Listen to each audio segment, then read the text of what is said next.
Pérouet, représentant de la liste Ensemble. Manu. Oui, il s'agit de Charles de Béthune et Dimitri Severin. Bonsoir. Bonsoir. Merci d'avoir répondu à notre appel. Alors, vous pourriez peut-être commencer par vous présenter tous les deux. Charles de Béthune, on commence avec vous. Moi, je pense, j'étais le plus jeune candidat à Pérouet, en dessous de 30 ans, si je ne me trompe pas. Donc ça représentait un large pourcentage de la population. 18-25 ans, c'est quand même assez proche. J'ai été concerné, j'ai été touché par le fait que les jeunes se sentent pas spécialement impliqués par les enjeux communaux. Et moi, ça m'a énormément touché. Bon, j'ai été à bonne école, j'ai été au conseil communal des enfants à l'époque, j'ai eu un père qui a aussi fait partie. Mais autre génération, autre époque, autre enjeu. Je constate que les citoyens de Pérouet nous ont quand même fait confiance à la liste Ensemble, aux écolos et aux MR qui sont en progression, et je remercie tous les citoyens qui nous ont fait confiance. Dimitri Severin, voilà votre bilan. Moi, mon bilan est très positif, c'est une première pour moi, les élections.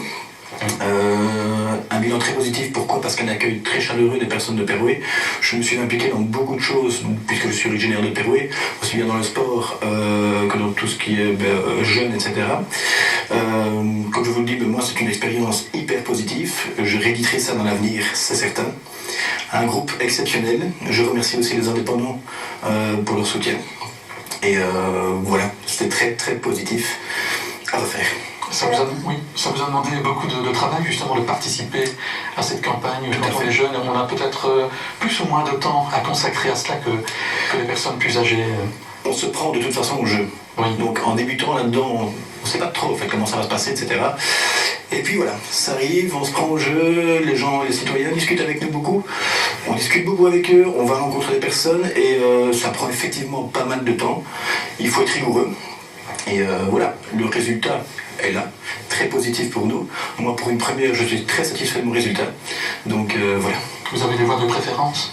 J'ai des voix de préférence, je ne connais pas encore exactement les chiffres.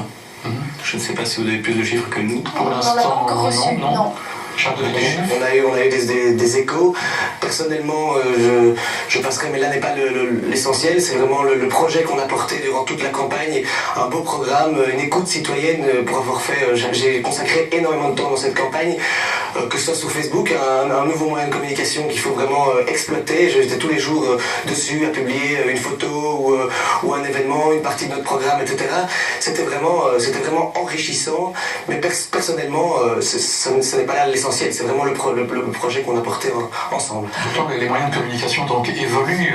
On sent que la manière de faire campagne change petit à petit, notamment chez les jeunes, puisque vous utilisez des techniques. Tout à fait. D'ailleurs, peut-être que les personnes plus âgées que vous n'ont peut-être pas l'habitude. Ils n'ont peut-être pas accès. On a fait une campagne de tract qui était modérée, qui était réfléchie, mais pour pouvoir toucher un maximum de personnes. Mais sur Facebook, c'était vraiment, c'est plus de l'intensif. On cible différentes personnes, mais je remarque que de jour en jour, il y a des personnes qui s'inscrivent sur Facebook et qui commencent à se prêter au jeu. Donc ça, je trouve ça relativement sympathique. Ça permet d'intéresser les plus jeunes à la politique. Tout à fait. Tout à fait, je vois dans mes amis, ils ont tous relativement suivi cette campagne. Bon, à la fin, je vous cache pas que c'est bon, mais c'était intéressant et j'ai pu faire partager mes opinions, mais Dimitri était là aussi, et tout le temps, j'aime partager, c'est des termes qu'on essaye d'expliquer et que tous les candidats de la liste, au final, se sont prêtés au jeu. C'était vraiment une chouette expérience. Facebook nous a vraiment aidé pas mal dans cette campagne. Il y a eu des très bonnes choses sur Facebook, il y a eu d'autres mauvaises choses, un petit peu comme partout au fait, mais c'est un moyen de communication qu'on a utilisé à bon escient et ça permet aussi de faire des contacts qu'on n'aurait jamais fait normalement en fait. Donc c'est un moyen complémentaire par rapport au contact, peut-être au porte-à-porte dont on vient de parler. Mais ce porte-à-porte, pour l'avoir fait avec de nombreux candidats, on a vraiment fait une fois avec telle tendance, on a vraiment fait ça ensemble. Et pour l'avoir fait aussi, ça reste un élément important dans une campagne. Écouter les gens et je vois par exemple une question en matière de mobilité dans les villages, c'est ce qui touche énormément les gens. Il faut essayer de composer et c'est très enrichissant une campagne électorale. Alors quand on est candidat comme ça sur une liste, on s'expose fatalement au public. Comment c'est vécu, comment c'est ressenti? Ça doit pas être un exercice évident. Tout à fait. Bon, je travaille dans le domaine du commercial, donc j'ai un contact assez facile avec les personnes. Il faut se lancer. Il ne faut pas avoir peur de se lancer. Ensuite, l'habitude vient. Les questions sont souvent répétitives, au fait. Mais une grosse qualité, pour moi, d'une personne comme Charles ou moi, c'est qu'on est fort à l'écoute des personnes. Et donc, d'abord avoir une analyse soi-même, et ensuite savoir répondre correctement aux personnes. Voilà. Il y a une réflexion à avoir tout le temps. Mais l'écoute, au fait, c'est vraiment la clé du succès, on va dire. En tout cas, je pense, dans une élection comme il y a ici, au fait. Est-ce qu'il y a des choses qui vous ont étonné dans ce que vous avez entendu auprès des personnes que vous avez contactées durant la campagne Personnellement, j'ai eu des portes closes, comme quelques personnes, comme mes collègues, etc., ou d'autres personnes. Pas beaucoup. J'étais très étonné de ça. L'accueil est bon. L'accueil est exceptionnel. Les gens parlent vraiment. Pas plus tard qu'hier, on a fait du porte-à-porte comme tout le monde. On compte faire X maisons sur la journée. On a à peine fait la moitié. Pourquoi ? Parce que les gens nous font rentrer, etc. Et donc, c'est exceptionnel. Les gens sont super chaleureux. Les questions sont souvent les mêmes, ça dépend du village, il y a des petits problèmes dans chaque village, les questions sont souvent les mêmes, ça reste des questions. On n'a jamais, en tout cas moi, dans mes propos, je n'ai jamais fait de promesses aux personnes. Pourquoi ? Parce que je ne saurais peut-être pas les assumer, c'est tout. Donc voilà. Et quels sont les problèmes que les gens citent Par village, il y a toujours des problèmes récurrents, on va dire le contournement de Torrambay pour Torrambay-Saint-Tron. Il y a une lettre ici qui est sortie la semaine passée sur l'avenue Villemar concernant les maisons qui se fissurent parce qu'il y a un charroi de voitures énorme qui passe là et de camions. Sur Malève, il y a aussi d'autres soucis. Tous les habitants ont leurs petits soucis, on va dire comme ça. Voilà, on est très à l'écoute. J'espère que la majorité ici va aussi les écouter, parce que c'est important.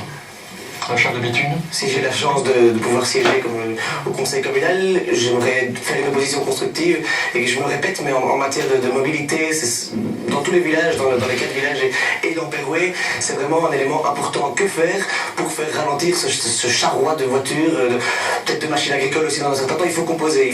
Alors c'est quoi la solution?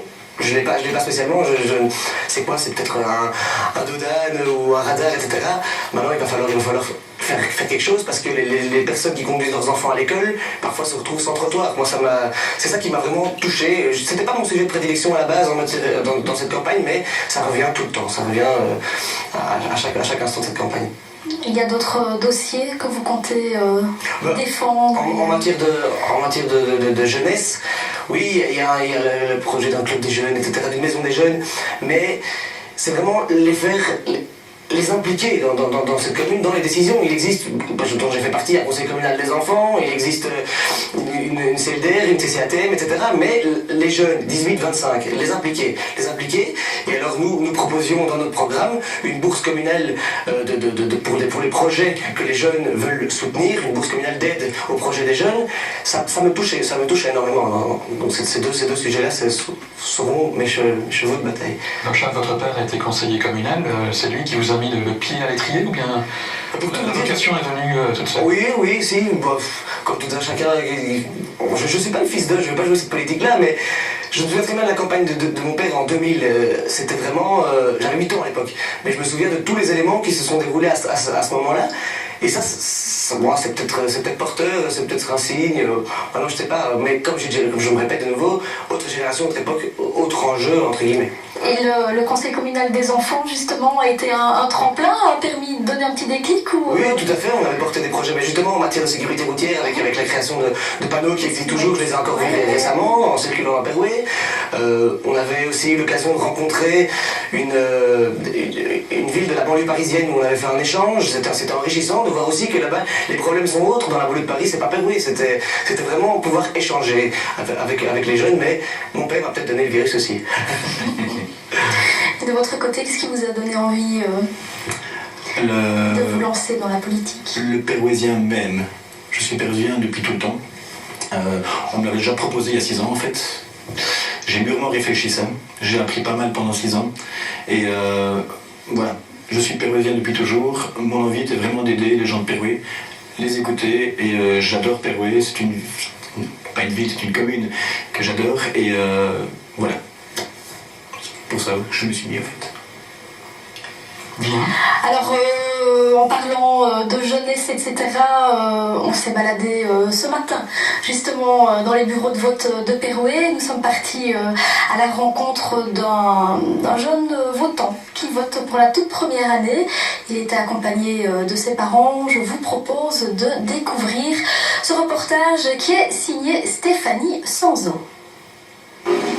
Comment est-ce que tu t'es préparé pour voter pour la première fois? Bon, on a reçu des programmes à la maison et donc je les ai consultés avec toute la famille. On a un peu regardé les différents programmes. Puis aussi certaines personnes que je connaissais un peu dans les programmes avec qui on a un peu parlé aussi à la maison. Et voilà. C'est une étape importante dans leur vie et je trouve que c'est le premier contact avec la responsabilité de citoyen. Et oui, on a une certaine fierté en fait aussi à faire la file avec eux. On est venu à 4 en famille ici pour voter. Vous sentez que vous avez eu un rôle, je vais dire vraiment, avant le premier scrutin de votre fils?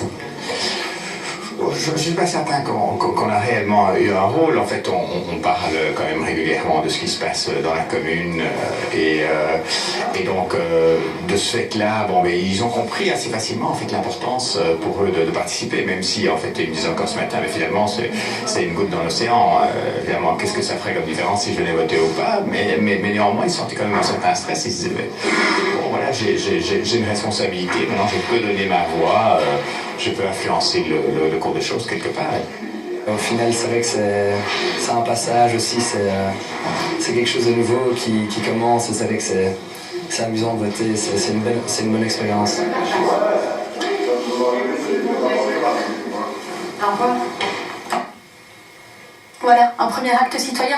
Alors Charles, quand on a 20 ans, fatalement pour vous c'était la première fois que vous alliez voter au communal. Et vous pouviez voter en voyant votre nom sur la liste, ça fait quoi ça? Ouais, au début on se pose un peu la question, mais ça m'a surtout je vais pas dire choqué, mais interpellé quand je les ai vus sur les tracts d'abord à la base. Quand j'ai vu mon nom sur le tract, je me dis, wow, est-ce que j'ai les épaules pour porter le projet pour les citoyens de Pérouet? Est-ce que je les ai? Sur le bulletin de vote, j'étais témoin et ça s'est passé, tout ça s'est déroulé tellement vite. Mais je votais aussi pour la première fois parce que je n'ai pas voté pour les dernières élections, étant donné que j'avais pas encore la majorité. D'accord. Dimitri.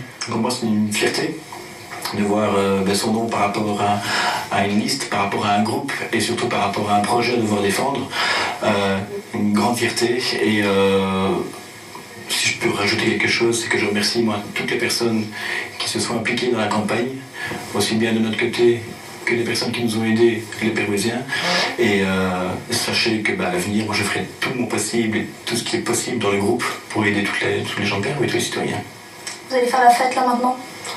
On va saluer la victoire de DRC+, parce qu'il faut admettre qu'ils ont la victoire. Bon, on a progressé, le maire écolo sont en progression, mais c'est sûr qu'on va décompresser, remercier tous nos supporters de vive voix. Oui, Dimitri veut aussi. Tout à fait.